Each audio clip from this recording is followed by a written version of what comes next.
नमस्कार, मैं पंडित मनीष अवस्थी, ज्योतिषाचार्य। देखिए, 17 सितंबर 2024 से 2 अक्टूबर 2024 तक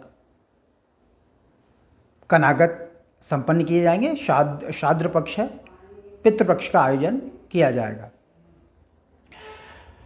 अब पितृपक्ष में मान्यता यह है कि हमारे पूर्वज वह पितृलोक से या जिस किसी भी योनि में होते हैं वहाँ से आकर यानी आपके दरवाजे पर आते हैं और वह आपके व्यवहार से संतुष्ट या असंतुष्ट होते हैं, जैसा भी आपके द्वारा जो व्यवहार किया जाता है।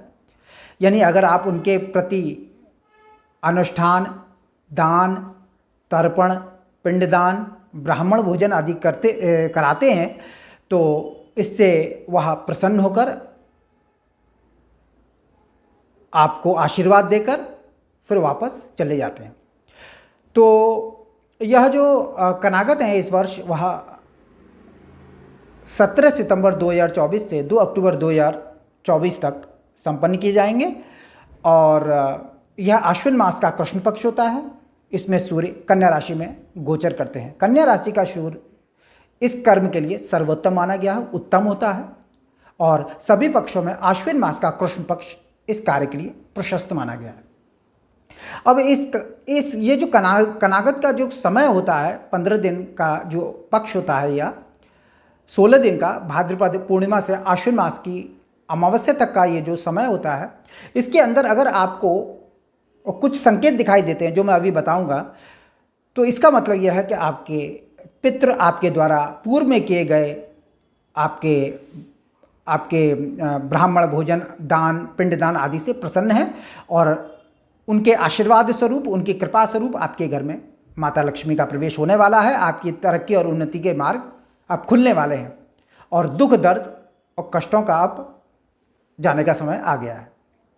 तो देखिए, जो पितृपक्ष में जो किया जाता है वह ब्राह्मण भोजन के साथ साथ हम कौए, कुत्ते, गाय, चींटियाँ आदि को जो भोजन डालते हैं, इनको प्रसन्न करने का विधान है। ब्राह्मणों के साथ साथ देवताओं के साथ साथ इनका संबंध किसी न किसी रूप से हमारे पूर्वजों और पुरखों से माना गया है। कौए का सीधा संबंध यमराज से माना जाता है।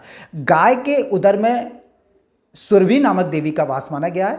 समस्त देवी देवता गाय में निवास करते हैं और चींटियों को भी भगवान विष्णु का प्रतीक माना जाता है, उनका प्रतिनिधि माना जाता है और कुत्ते का संबंध भी यमराज से माना गया है। तो इनको भी हम लोग पितृपक्ष में भोजन आदि ग्रहण कराते हैं।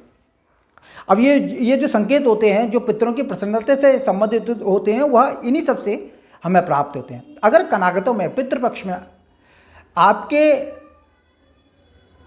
दरवाजे पर गाय स्वतः आकर आपके द्वारा रखे गए भोजन को ग्रहण कर ले या आपके बिन बुलाए आपके दरवाजे पर आकर वह भोजन की याचना करे, गाय आपके दरवाजे पर आकर खड़ी हो जाए, तो समझ लीजिए ये आपके पितरों की प्रसन्नता का संकेत है और इसके माध्यम से पितृ आपको संकेत दे रहे हैं और आप उस गाय को भोजन आदि देकर उसे संतुष्ट करें। ये जरूरी नहीं है कि वह उसी दिन आए जिस दिन आपके यहाँ श्राद्ध कर्म हो, इन पक्षों में, क्योंकि मृत्यु तिथि पर श्राद्ध किया जाता है। लेकिन गाय किसी भी दिन पितृपक्ष में आकर स्वतः इस तरीके से आपके दरवाजे पर खड़ी हो जाती है, तो आप ये समझ लीजिए कि आपको पितरों की प्रसन्नता का आशीर्वाद प्राप्त होने वाला है।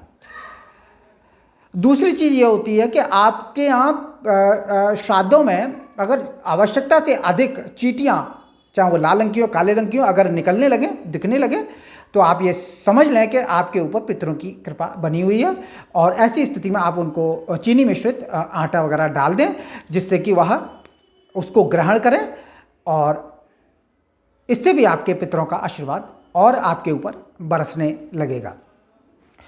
तीसरी चीज़ ये होती है कि अगर आपके घर में पितरों में कौआ आपकी छत पर या आपके आंगन में आकर बैठकर स्वतः कोई खाद्य पदार्थ को ग्रहण करके उड़ जाता है, तो यह संकेत आपके पूर्वजों की प्रसन्नता का है, आपके ऊपर पितरों का आशीर्वाद होने वाला है और परेशानियां जाने वाली है, माता लक्ष्मी का प्रवेश होने वाला है। चौथा संकेत होता है कि आपके परिवार के किसी सदस्य को अगर सपने में आपके मृत पूर्वज दिखाई दें और वह बहुत सुखी और प्रसन्न मुद्रा में हों, तो यह भी आपके पूर्वजों की प्रसन्नता का संकेत है।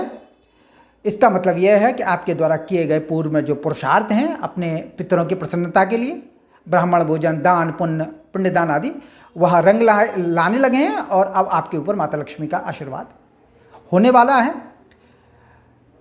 तो इस प्रकार से ये 4-5 संकेत अगर आपको पितृपक्ष में दिखाई देने लगे, स्वतः दिखने लगे, तो आप समझ जाइए कि आपके पितृ आपसे प्रसन्न हैं, आपके शुभ कर्मों का